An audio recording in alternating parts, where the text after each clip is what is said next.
नमस्कार मित्रांनो, मी उमेश. स्वागत आहे तुमचं मराठी टेक मित्र आपल्या यूट्यूब चॅनलमध्ये.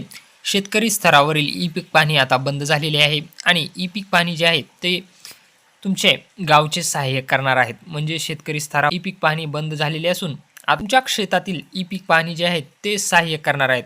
तर तुम्हाला सहाय्यक कोण नेमले गेलेले आहेत, त्यांचा मोबाईल नंबर, कॉन्टॅक्ट नंबर कसा शोधायचा याबद्दलचीच माहिती आज आपण या व्हिडिओमध्ये जाणून घेण्याचा प्रयत्न करणार आहोत. परंतु त्यापूर्वी चॅनलवर नवीन आला असाल तर चॅनलला सबस्क्राईब करा आणि बेल आयकॉनला प्रेस करायला विसरू नका.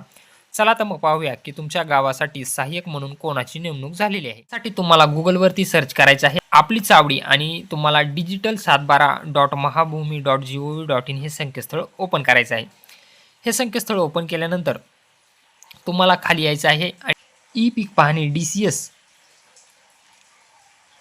पीक पाहणी सहाय्यक विभागनिहाय तपशील, म्हणजे तुम्ही ज्या विभागामध्ये येत असाल त्या विभागावरती तुम्हाला क्लिक करायचं आहे.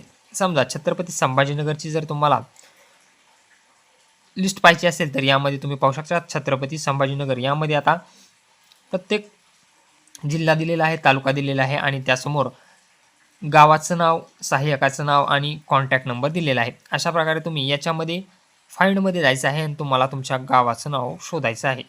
अशा प्रकारे तुम्हाला तुमच्या जिल्ह्याचं नाव टाकायचं आहे. त्यासमोर तुम्हाला गाव दिसेल आणि सहाय्यकांचं नाव आणि मोबाईल क्रमांक दिसणार आहे. ही यादी अजूनही अपडेट झालेली नाही. अपडेट झाल्यानंतर यामध्ये अजून गावाची नावे आणि सहाय्यकाची नावे ॲड केली जातील. जर तुम्हाला सहाय्यक म्हणून नोंदणी करायची असेल तर ती कशी करायची याचाही व्हिडिओ आपण पब्लिश करणार आहोत. त्यामुळे चॅनलला सबस्क्राईब करा आणि बेल आयकॉनला प्रेस करायला विसरू नका.